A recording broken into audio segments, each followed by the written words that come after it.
भाई स्वयं मेहता का धन्यवाद। उन्होंने ये बताया कि ये पुस्तक कितनी प्रामाणिक है। तो अभी हमें एक प्रश्न उत्पन्न होता है, तो फिर क्या दादा ने जिनवाणी से उद्धरण उठा के एक पन्ने पे लिख दिए और उसी को धर्म के 10 लक्षण नाम दे दिया, या इसमें दादा की कुछ मौलिकता भी है? तो इसी विषय को जानने के लिए इस विषय संबंधित दादा की मौलिकता क्या है, ये हम अगले वक्ता से सुनेंगे, जिसका नाम है अक्षत जैन, टीकमगढ़, उपाध्याय वरिष्ठ से, जिनका विषय है मौलिकता की छाव में कृति धर्म के 10 लक्षण।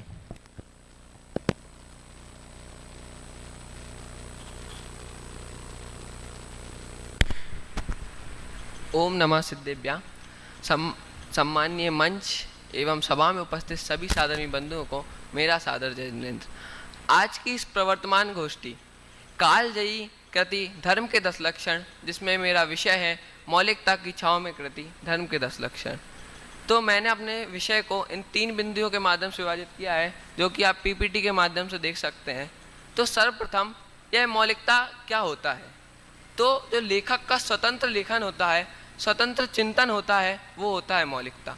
और क्या होता है मौलिकता? तो ग्रंथों के आधार पर, आचार्यों की वाणी के आधार पर, पूर्व पौराणिक पुरुषों के उपदेश के आधार पर अपनी तार्किक बुद्धि के द्वारा सरल भाषा में विषय को प्रस्तुत कर देना, ये होता है मौलिकता। इस ही प्रकार की मौलिकता आदरणीय दादा डॉक्टर हुकुमचंद जी भारेले ने अपनी जानी मानी कृतियों में से एक धर्म के 10 लक्षण में प्रस्तुत की है, जो कि पठनीय है। इस कृति को मात्र जैनों ने ही नहीं, जैनेतर लोगों ने भी अपनाया है। उसमें कही गई तत्व की बात को अपने चित्त में बसाया है। और अगर कहीं भी धर्म के 10 लक्षण की चर्चा चलती है, तो ऐसा नहीं होता कि उसमें आदरणीय दादा की बात गर्भित ना हो। जब यह कृति छपी थी और सोनगढ़ की पवित्र भूमि पर पूज्य गुरुदेव श्री के पास पहुंचती है, और गुरुदेव श्री ने जब इस कृति को पढ़ा, तो इस कृति के प्रति जो आदरणीय दादा का मौलिक चिंतन था, उसकी अपार प्रशंसा की, और लगातार 2 महीने तक उसकी प्रशंसा करते रहे। और अपनी प्रवचन की 20 सभा में लोगों से कहते थे कि इस कृति को पढ़ना। उनके उस समय के कुछ शब्द थे जो कि द्रष्टव्य हैं, आप पीपीटी के माध्यम से देख सकते हैं। अब यह कृति एक मौलिक कृति है। हम इसकी मौलिकता कैसे पहचानें? तो उसकी मौलिकता पहचानने के लिए अगर हम इसका नामकरण ही देखें, धर्म के 10 लक्षण, ये भी एक दादा का मौलिक चिंतन है। कैसे? अगर आप इसके पूर्व इन विषय पर जिन लेखकों ने लिखा है, तो उसके नामकरण आपको इस तरीके से मिलेंगे: 10 धर्म, उत्तम समाधि 10 धर्म इत्यादि। परंतु दादा ने स्पष्ट किया कि ये 10 धर्म नहीं, अपितु धर्म के 10 लक्षण है, और इसी प्रकार इसका नामकरण किया गया।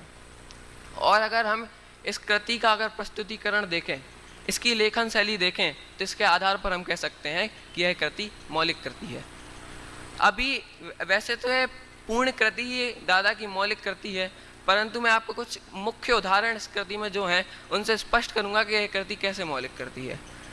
अगर सर्वप्रथम अगर हम पर्वों की चर्चा पे जाएं, तो वहाँ आदरणीय दादा लिखते हैं कि यह पर्व सार्वभौमिक है, सार्वकालिक है। और उसके आगे कहते हैं कि साल में 3 बार 10 लक्षण पर्व आते हैं, परंतु हम भादों में ही इनको क्यों मनाते हैं, उसका विस्तृत विवेचन उन्होंने वहाँ पे प्रस्तुत किया है। उसके बाद जब धर्म की चर्चा प्रारंभ करते हैं, तो उसके पूर्व में कहते हैं कि ये धर्म अभाव स्वरूप प्रकट नहीं होते, अपितु भाव स्वरूप प्रकट होते हैं। जैसे उसका उनने उदाहरण भी क्षमा के प्रकरण में दिया है कि क्रोध के अभाव में क्षमा प्रकट नहीं होती, अपितु क्षमा प्रकट होती है तो क्रोध का अभाव होता है। उसके बाद जब सोच के प्रकरण में आते हैं, तो कहते हैं कि कुछ लोभ तो इतना परिष्कृत है, इतना साफ है कि भाई लोगों को लोभ सा प्रतीत नहीं होता, उसमें धर्म का भ्रम हो जाता है। उसका भी पूरा विस्तृत विवेचन उन्होंने वहाँ प्रस्तुत किया है। उसके बाद जब उत्तम सत्य की चर्चा आती है, तो आज क्या मानते हैं लोग सत्य को, कि सत्य वचन को सत्य धर्म मान बैठे हैं। उसको उनने गलत ठहराया और कहा कि अगर हमने सत्य वचन को सत्य धर्म मान लिया, तो हमारे सिद्धों पर प्रश्न चिन्ह खड़ा होगा। अगर उसको भी निराकरण आप देते हो कि नहीं बोलना सत्य धर्म है, तो हमारे निगोदिया जीवों पर प्रश्न चिन्ह खड़ा हो जाएगा। तो उसका भी पूरा कि किस विषय में कैसे प्रश्न खड़े हो सकते हैं, पूरा निवारण करके वहाँ पे विस्तृत विवेचन उधर प्रस्तुत किया है। उसके बाद जब तपों के क्रम में आते हैं, तो कहते हैं कि उत्तरोत्तर तप श्रेष्ठ है, जैसे ऊनोदर अनशन से श्रेष्ठ है। वहाँ पे एक एक तप के बारे में एक एक चीज़ बताई है। फिर उत्तम त्याग के प्रकरण में आते हैं, तो कहते हैं कि दान और त्याग में अंतर है। सर्वप्रथम यह अंतर बताना बहुत कठिन है, और अगर कोई लेखक इस अंतर को बता भी दे, तो सामान्य 2 या फिर 3 अंतरों से स्पष्ट करेगा कि इसमें अंतर है, परंतु आदरणीय दादा ने 10 से भी ज़्यादा अंतरों से स्पष्ट किया है कि दान और त्याग में अंतर है। और वो भी कैसे अंतर, कि सैद्धांतिक दृष्टि से, मौलिक दृष्टि से, हर एक दृष्टि को देख के वहाँ पे उन्होंने अंतर स्पष्ट किए हैं। उसके बाद जब आकिंचन धर्म की चर्चा में आते हैं तो कहते हैं कि परिग्रह में हमने पैसे को क्यों नहीं रखा। क्यों? क्योंकि पैसे की संख्या घटती बढ़ती रहती है, उसका पूरा विस्तृत विवेचन है। और जितना विस्तृत विवेचन आदरणीय दादा ने आकिंचन धर्म में किया है, उतना विस्तृत विवेचन मिलना पूर्व में बहुत दुर्लभ है। उसके बाद जब ब्रह्मचर्य की चर्चा चलती है तो कहते हैं कि स्पर्शन इंद्रिय में चारों इंद्रियां गर्भित होती हैं, कैसे, तो वहाँ पे बताया है। फिर उसके बाद अंत में क्षमा वाणी के प्रकरण में आए और कहा कि क्षमा वाणी में सिर्फ हमें क्षमा की वाणी नहीं लेनी है, अपितु क्षमा के साथ 10 धर्म वहाँ पे गर्भित करने हैं, तभी वो वास्तविक क्षमा वाणी होगी। इस प्रकार मैंने कुछ अभी आपको मुख्य उदाहरण से स्पष्ट किया कैसे इसमें मौलिकता है, और आशा करता हूँ कि अब आप सभी भी इस कृति को पढ़ेंगे और आदरणीय दादा की मौलिकता से परिचित होंगे। इसी मंगल भावना से अपनी वाणी को विराम देता हूँ। जय जिनेंद्र।